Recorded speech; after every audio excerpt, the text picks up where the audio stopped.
Fechar, então, você falou o seguinte: a democracia seria uma escolha de representantes, a liberdade de expressão, dentro de um sistema onde o peso do voto é um só. Eu lembro muito do texto do Albert Hirschman, que chama de Consumidor a Cidadão, em que ele vai mostrar uma foto de um camponês na época da Revolução Francesa. Ele está entre uma arma e entre uma urna. E a democracia eleitoral, ela deslegitima a capacidade de atuação pelas armas e torna a urna como um monopólio da legitimidade da atuação do eleitor. Do cidadão, ele se transforma em eleitor. Trocando a pólvora pelo verbo, exatamente, né? Pela palavra. E se a gente tem um sistema que permite que ele se capilarize em vários partidos coligados, isso é necessário, mas não é suficiente para a consolidação de democracia alguma. Mas eu acredito que está nesse caminho que a gente está vendo aqui. Você disse que em 89 a gente tinha um show de democracia, vários candidatos que ninguém sabia o que era, estava todo mundo treinando ali, fazendo e acontecendo. O treinamento político é a capacidade de tomar decisão. Se o eleitor só toma uma decisão de 4 em 4 anos, delegando o seu poder decisório para um representante, isso é muito pouco. Então, acho que no caminho do norte democrático, a coligação é um avanço porque ela faz com que o eleitor questione o que está acontecendo, para o bem ou para o mal. Então, ela de alguma forma amplia o sistema. É aí onde eu fiz a acusação contra você, porque você estava pensando em um homem só, não é como vocês estão falando aqui para lembrar, porque essas eleições presidenciais, por exemplo, né, essa festa toda, ela busca uma eleição presidencial, busca um messias, né, o salvacionismo do presidencialismo, né, esquecendo que uma democracia, né, não se faz apenas com uma eleição de um homem só, por exemplo. Mas eu não, né, eu discordo. Eu coloco aqui que o presidencialismo ele é uma ideia de partido no poder, de uma equipe. E a coligação ela amplia essa equipe. O presidente ele é uma expressão. Claro. Não, eu tô falando voltando sobre a ideia de uma ampliação maior, né, uma teia maior de relações com o poder legislativo. Claro, porque isso aí é uma outra ampliação. E o legislativo capilariza isso de outras formas, né? Com certeza. Eu não abarquei essa história porque, primeiro, o recorte do objeto era mais para atacar o princípio democrático, até que ponto ele tem fôlego para se justificar no nosso sistema. Se ele acaba desembocando em resultados mais espúrios do que positivos, no fundo ele vai levar ao descrédito da política, que é uma não participação. Professora, desculpe a interrupção.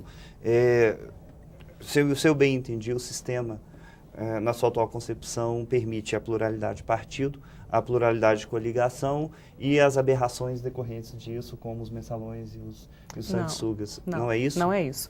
A ideia isso é um possível resultado e é o que a realidade nos mostrou. Eu não estou defendendo que isso é manifestação de democracia. Isso não é uma questão que o sistema em si só seja responsável por isso. Aí a gente já tem que fazer uma análise dos atores da nossa cultura política. Porque é exatamente a pergunta que eu ia fazer. Será que é o sistema que permite ou é o sistema e a sociedade que permite? Porque a apatia política que nós discutimos, por exemplo, gera uma sociedade de pessoas que, como eu disse agora há pouco e como a senhora muito bem colocou na exposição inicial, cria uma geração de pessoas que ainda estão aprendendo a exercer a democracia. E se elas estão aprendendo, elas tendem a se acomodar diante de algumas coisas que são horrorosas, diante de algumas coisas que são verdadeiros assintes à nossa inteligência, ao nosso bom senso, ao nosso senso ético, que infelizmente muita gente não tem. O que eu acho importante a gente identificar weberianamente é o seguinte: existem intenções, existem mecanismos que viabilizam as intenções, existem resultados que são a resposta da realidade para essas intenções viabilizadas pelos mecanismos. O que eu trabalho aqui na dissertação é que esses mecanismos que existem atualmente, eles são democráticos, mas eles são completamente reféns das intenções dos atores. E a intenção do ator é impossível de se verificar. Né? Ela é inverificável, é uma dimensão subjetiva. O que a gente pode verificar? O resultado, que é a resposta da realidade. O que a gente verificou nesse mandato e em vários outros, porque não foi nesse governo que a gente viu vários escândalos políticos, é que existem muitas falhas em termos de resultados. A gente está longe de um ideal democrático que seja um governo para o bem comum e para a sociedade. Mas não é porque o mecanismo foi adotado que isso aconteceu. Existem outras dimensões que podem também explicar, e aí isso seria outra tese. Né? O que é importante deixar claro é que eu não defendo que esses resultados sejam bons para a democracia. Eu acho que eles são fator de reflexão social. Eles, de alguma forma, se eles conseguem indignar a população, as pessoas saem da apatia, elas começam a pensar, e democracia também se qualifica como logocracia, ou seja, a capacidade de compreender o sistema. Então, isso pode ser funcional, pode servir de adubo. Né? Não é que isso seja o fim em si, que a gente tem que se contentar com isso. Mas isso não é uma coisa que deva fazer com que a gente fique estagnado. Né? É uma coisa para a gente começar a pensar e entender que o retrocesso para o autoritarismo não seria a resposta. Talvez seja a qualificação desses mecanismos democráticos, com mais participação e mais adesão. Porque, diria, até você mencionou o autor, você mencionou o santo, mas não o milagre, né? Você mencionou na sua tese aqui o Schumpeter, né? Mas o Schumpeter dizia que uma participação plena na democracia leva a democracia à falência. A democracia não pode ser com tanta participação assim também, porque a democracia implica participação. O nome democracia é participação. Se você participa e tem liberdade de participação, você vai demandar. Né? Então, numa sociedade muito democrática, em que houvesse muita participação, no limite essa democracia iria à falência pelo fato de que o Estado não teria respostas, né, a essas demandas. É um excesso de demanda. Então, como ele estava dizendo, sobre essa democracia que nós temos, né, do eleitor que, em primeiro lugar, pensa de forma egoística, né, pelo fato de que ele vai pensar primeiro com o estômago se ele tiver muitas necessidades, né, decorrentes de uma situação social gravíssima, né, ele é um princípio de democracia. Nós não podemos abandonar, jogar, né, a bacia, né, com a água e o bebê fora. Exatamente. Ou seja, nós vamos deixar essa democracia de lado pelo fato de que nós não temos uma democracia como se tem na Suécia ou na Dinamarca, né, porque também eles começaram assim.